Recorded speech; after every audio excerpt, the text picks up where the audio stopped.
Good morning, students. Hope all of you are good. Open your Hindi notebook and write down the कहानी की शिक्षा. प्रश्न: बुद्धि का बल कहानी की शिक्षा भावार्थ सहित लिखो. बुद्धि का बल कहानी की शिक्षा भावार्थ सहित लिखो. उत्तर: शिक्षा बुद्धि बल से बड़ी होती है. बुद्धि बल से बड़ी होती है. भावार्थ: समझदारी से काम करने पर कठिन से कठिन काम भी आसानी से किया जा सकता है. Now open your Hindi grammar book. First chapter, भाषा तथा भाषा के रूप. भाषा शब्द भाष धातु से बना है, जिसका अर्थ है बोलना. बोलना हमारे जीवन में बहुत जरूरी है. इससे ही हम अपनी बात दूसरों तक पहुंचा सकते हैं और दूसरों की बात सुनकर समझ सकते हैं. सोचो, अगर हम बोल नहीं पाते, हमारे पास भाषा नहीं होती तो क्या होता. तो हमारे लिए कितना मुश्किल होना था कि अपनी बात हम दूसरों को कैसे बताते. बच्चा मेंढक की टटर को समझने की कोशिश कर रहा है, लेकिन समझ नहीं पा रहा है.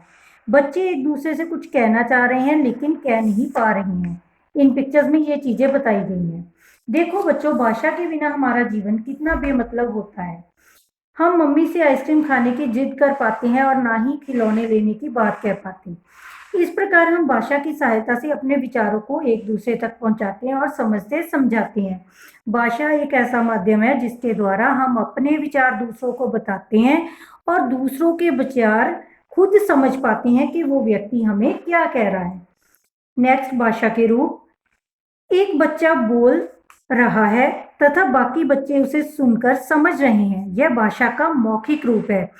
मौखिक यानी मुख से निकला हुआ. जब हम किसी को बोलकर कोई बात बताते हैं, उसको हम भाषा का कौन सा रूप कहते हैं? मौखिक.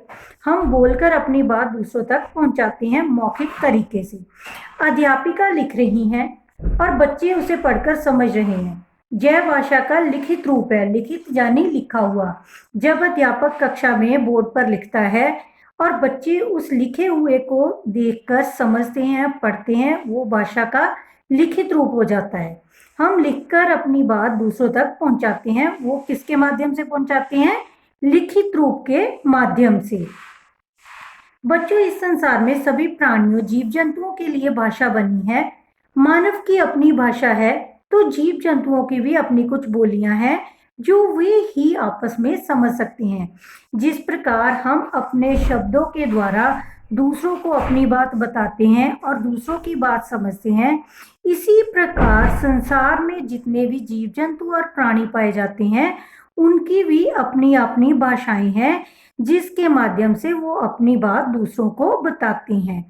आइए देखें किसकी कौन सी बोली है. कुत्ता भौं भौं, तोता टाएं टाएं, बकरी मैं मैं, बिल्ली म्याऊं म्याऊं, बत्तख क्वैक क्वैक, कौवा काव काव.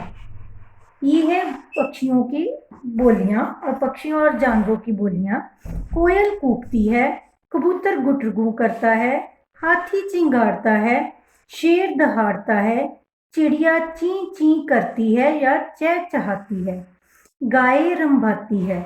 बोलकर, लिखकर हम जो कहते, सुनकर, पढ़कर उसे समझते, यही भाषा के दो रूप कहलाते. अब हमें इस पाठ के माध्यम से ये पता चला है कि भाषा के दो रूप होते हैं, मौखिक और लिखित. आओ दोहराएं. मन की बातों को दूसरों तक पहुंचाना और दूसरों की बातों को समझना भाषा के द्वारा ही होता है. मीन्स जो हमारे मन में बात है वो हम दूसरों को कैसे पहुंचाएंगे? भाषा के द्वारा. और दूसरों की बातों को कैसे जानेंगे? भाषा के द्वारा. भाषा के दो रूप होते हैं, मौखिक और लिखित. संसार में सभी प्राणियों एवं जीव जंतुओं के लिए भाषा बनी है. नीचे भाषा के दोनों रूपों का एक एक चित्र दिया गया है. इन्हें देखकर आप दो दो चित्र और बनाइए. उन्होंने पहले लिखित रूप के लिए आपको स्पेस दिया, आप दो चित्र अपनी पसंद के यहाँ पे बनाओगे. और मौखिक रूप में उन्होंने आपको दो स्पेसेस दिए हैं, आप यहाँ पे भी अपनी पसंद के दो चित्र बनाएंगे. चित्र के अनुसार बोलियों का मिलान कीजिए. बकरी मैं, घोड़ा हिनहिनाना, कुत्ता, भौं भौं, कौवा, काव काव, मेंढक, टर, बिल्ली, म्याऊं म्याऊं। ये है कुछ बोलियां इनकी, उनके साथ आपने इनको मैच करना है या फिर नंबर्स डालने हैं। ओके, नेक्स्ट खाली स्थान भरिए। हम डैश अपनी बात दूसरों तक पहुंचाते हैं बोलकर। हम बोलकर अपनी बात दूसरों तक पहुंचाते हैं। नेक्स्ट, दूसरे डैश हमारी बात समझते हैं। दूसरे कैसे समझते हैं हमारी बात? सुनकर। सुनकर। भाषा के डैश रूप होते हैं? दो। भाषा के दो रूप होते हैं। तोता डैश करता है टाई टाई। कौवा डैश करता है काव काव। नाउ ओपन लेसन नंबर 4 संज्ञा नाउन। आओ बच्चों अब देखो कि नीचे दिए गए चित्रों में क्या क्या है। बच्चों आपने इन्हें पहचाना, चित्रों में है हाथी, बच्चा, पलंग और स्कूल। ये सब नाम है। इस दुनिया में सभी का कोई ना कोई नाम है, यही नाम संज्ञा कहलाता है। नाम वाले सभी शब्द संज्ञा है, जिससे हम जिसको जिस नाम से पुकारते हैं उसका वो नाम क्या कहलाता है? संज्ञा। नाम कई प्रकार के होते हैं। व्यक्तियों के नाम जैसे सोहन, दादी, राखी। पशु पक्षियों और कीट पतंगों के नाम बिल्ली, मक्खी, तितली, तोता। जगहों स्थानों के नाम चिड़ियाघर, कमल मंदिर, जंगल।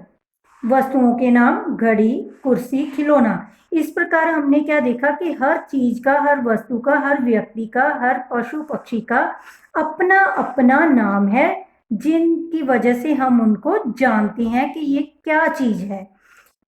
इनके अलावा भी कुछ नाम है जो संज्ञा कहलाती हैं। महीनों के नाम जनवरी, फरवरी, मार्च, अप्रैल, मई, जून, जुलाई, अगस्त, सितंबर, अक्टूबर, नवंबर, दिसंबर। दिनों के नाम सोमवार, मंगलवार, बुधवार, बृहस्पतिवार, शुक्रवार, शनिवार, रविवार। पहाड़ों के नाम हिमालय, एवरेस्ट। नदियों के नाम गंगा, यमुना। इमारतों के नाम कुतुब मीनार, ताजमहल। सबका होता है एक नाम बच्चों, वही कहलाता है संज्ञा। समझो, जिसका कोई भी नाम है वो क्या है? नाम संज्ञा। आओ दोहराएं। व्यक्ति, पशु पक्षी, वस्तु, स्थान आदि के नाम को संज्ञा कहते हैं। सभी का कोई ना कोई नाम होता है। नाम कई प्रकार के होते हैं, जैसे पशु पक्षियों, जगहों और दिनों के नाम आदि। अब कुछ चित्र दिए गए हैं। व्यक्ति, पशु पक्षी, वस्तु तथा स्थान को छांटकर अलग अलग लिखना है हमने। पहले उन्होंने दिया दादाजी का, ये आएगा व्यक्तिवाचक में। व्यक्ति और पशु पक्षी जो होते हैं उसमें आएगा दादाजी, नेहा, चिड़िया। दादाजी, नेहा, चिड़िया। वस्तुओं में आएगा गुड़िया, बस्ता, गुब्बारा। गुड़िया, बस्ता, गुब्बारा। स्थान कौन से हैं इन पिक्चर्स में? घर, स्कूल, सड़क। घर, स्कूल, सड़क। आगे खाली स्थानों में से ही संज्ञा शब्द भरिए। नंबर 1, मेरी डैश कुर्सी पर रखी है किताब। मेरी किताब कुर्सी पर रखी है। अचल ने आज पीला डैश पहना है कुर्ता। कुर्ता। नंबर 3, बच्चे डैश में खेल रहे हैं पार्क। पार्क। नंबर 4, तालाब में 2 डैश के फूल खिले हैं कमल। कमल। नेक्स्ट, अपने विद्यालय में अपने आसपास ध्यान से देखकर 3 पशु पक्षियों, वस्तुओं और स्थानों के नाम लिखिए। पहले हम प्राणियों में लिखेंगे चिड़िया, कौवा, कबूतर। चिड़िया, कौवा, कबूतर। वस्तु मेज, कुर्सी, पंखा। मेज, कुर्सी, पंखा। स्थान कक्षा, बगीचा, खेल का मैदान। कक्षा, बगीचा, खेल का मैदान।